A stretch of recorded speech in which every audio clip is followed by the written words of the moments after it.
앞서 해외 뉴스에서도 보신 것처럼 중국이 기독교에 대한 박해가 최근 더욱 가속화돼 가고 있는데요. 이런 와중에 한국과 중국이 신학적으로 교류하는 장이 지난달 중국에서 마련됐습니다. 오늘 이슈를 보는 창에서는 이 자리에 참석하신 한국 대학생 선교회 대표 박성민 목사님 모시고 자세한 말씀 나눠보겠습니다. 목사님 안녕하십니까? 네, 안녕하세요. 예, 나와주셔서 감사합니다. 네, 감사합니다. 앞서 말씀드린 대로 지난달 중국에서 한국과 그 중국 신학교류의 장이 마련됐는데 네. 어떻게 이루어진 자리인지 설명 좀 해주시죠. 물론 그 전부터 이제 여러 한국의 좀 리더되는 목사님들이 네. 중국 교회와 좋은 관계를 맺고자 노력해 오셨는데요. 네. 최근에는 이제 여의도 순복음교회 이형훈 목사님이 한 5년 정도 관계를 하면서 매년 그 방문도 하시고 또 그쪽에서 초청도 해가지고 우리나라에 서로 방문을 하면서 네. 굉장히 가까워졌고 그러면서 서서히 이제 중국 사람들이 말하는 관시라고 하는 것이 형성이 되면서 관계가 형성되기 그렇죠. 시작했군요. 그 속에서 이번 모임도 이루어지면서 그쪽에 가장 필요한 것이 무엇인가 신학적인 교류를 갖다 요청했기 때문에 네. 그것을 해서 이번에 총장님 4분하고 또 학장님 1분하고 해가지고 또 일반 목사님도 한 3분 그래서 같이 갔었습니다. 네. 시청자분들 중에 이런 궁금증이 있을 것 같아요. 중국은 기독교를 금지하거나 박해하는 나라 중에 하나인데 네. 이 신학을 연구한다. 이 점에 대해서 좀 의아하실 것 같은데.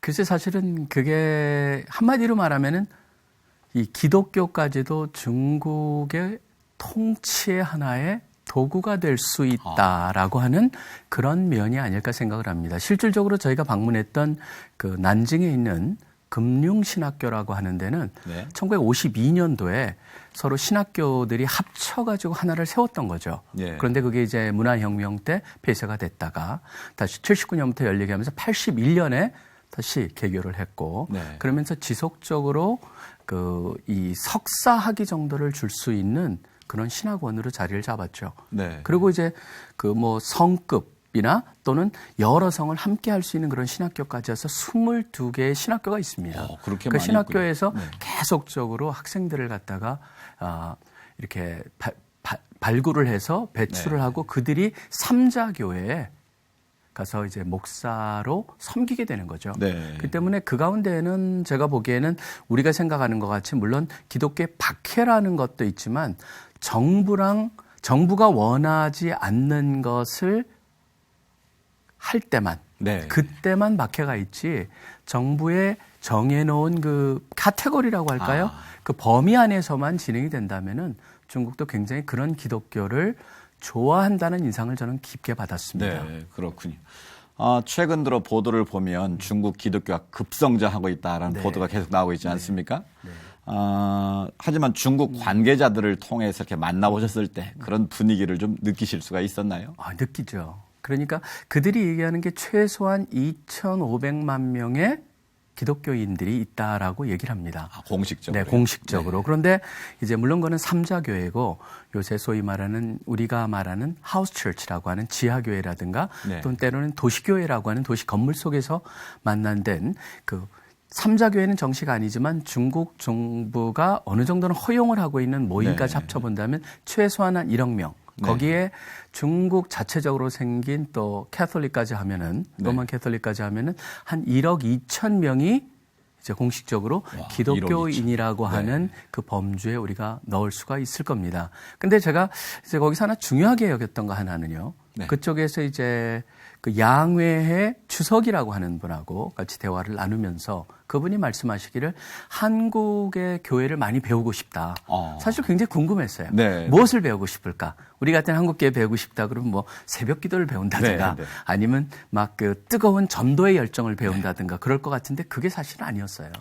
뭐였냐면 한국의 기독교를 왜 배우고 싶냐면은 교회라고 하는 것이 한국교회를 보면은 일제시대 때는 독립을 위해서 앞장섰던 네. 것이고 또 나중에 이제 이 사회가 개혁되고 발전하는 데 있어서 적극적으로 앞장섰다는 의미에서 한국의 바로 그런 기독교의 모습을 배우고 싶다는 거죠. 네. 그렇기 때문에 중국에서도 원하는 기독교는 애국하는 기독교. 그렇군요. 그다음에 그렇기 때문에 제가 아까 말씀드린 것 같이 기독교도 일종의 또 통치의 하나의 도구이냐 네. 하는 그런 인상을 받았다고 제가 말씀을 드리는 겁니다. 네, 그렇군요.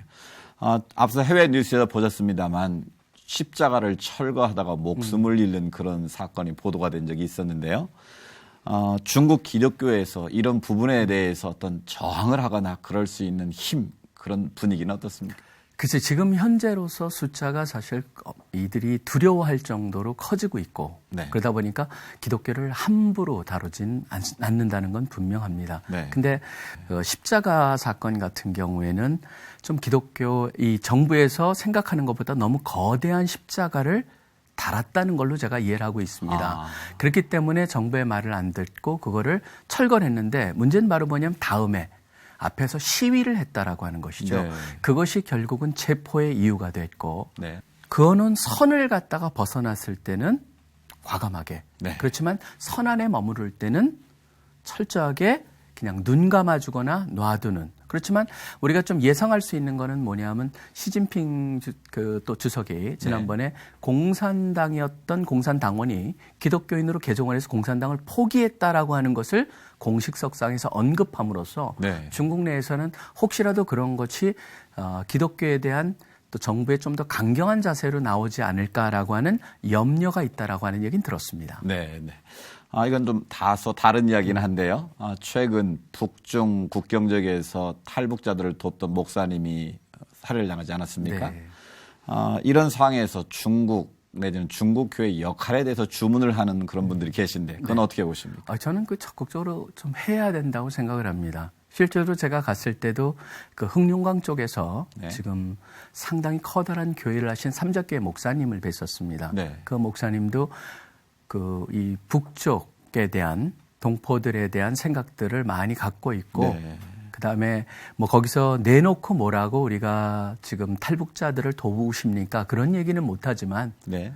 같은 언어를 공유한다는 면에 있어서 또 언어 속에 담겨 있는 서로 민족적인 정서가 담겨 있기 때문에 네.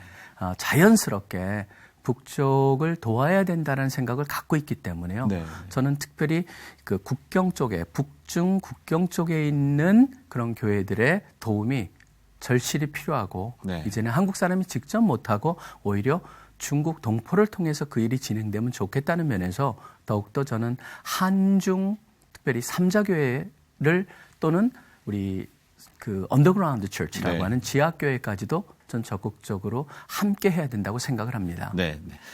중국과 한국이 다른 체제 안에 있지만 기독교 의미 있는 미래에 대한 협력 앞으로 굉장히 중요할 것 같은데 네. 어떻게 보시는지. 저는 특별히 신학교류는 굉장히 지혜로울 것 같습니다. 이번에도 네. 저희가 갔을 때 금융신학교라고 하는 중국의 가장 대표적인 신학교죠. 바로 다른 모든 신학교는 금융신학교의 산하에 있다라고 할 수가 있고, 그렇군요. 금융신학교는 이제 단점이라고 한다면 지금 현재 박사 학위를 줄 수가 없습니다. 네. 그렇기 때문에 한국 교회와의 교류를 통해서 박사학위 인원들을 더욱더 많이 배출하고자 하는 것이 그들의 의도였습니다. 네. 근데 잘 아시다시피 한국은 신학적인 면에 있어서 박사들도 참 많이 있고, 그렇죠. 또 그 박사들을 배출하는 데 있어서 우리가 혹시라도 미국하고 교류도 될 수 있고 한국과 연결해서 한국의 디그리를 줄 수가 있기 때문에 네. 또 그리고 그쪽에서도 우리 신학교 교수님들이나 또 한국 교육자들이 와서 강의도 해달라고 부탁을 했었고, 네. 그 강의를 통해서 저는 드러내놓고 공적인 교류가 좀 더 많이 있다면은 네. 그것이 한국과 중국의 기독교를 관계를 더 발전시키고, 그것이 다양한 면에 있어서 또 우리 서로한테 도움이 될 뿐만 아니라 네. 또 북쪽에도 영향을 줄 수 있는 그런 관계가 형성되지 않을까. 네. 그래서 저는 아주 긍정적으로 그렇군요. 생각을 하고 돌아왔습니다. 한중 기독교의 전망은 밝다. 네, 그렇다 그렇게 생각합니다. 보셨군요. 네.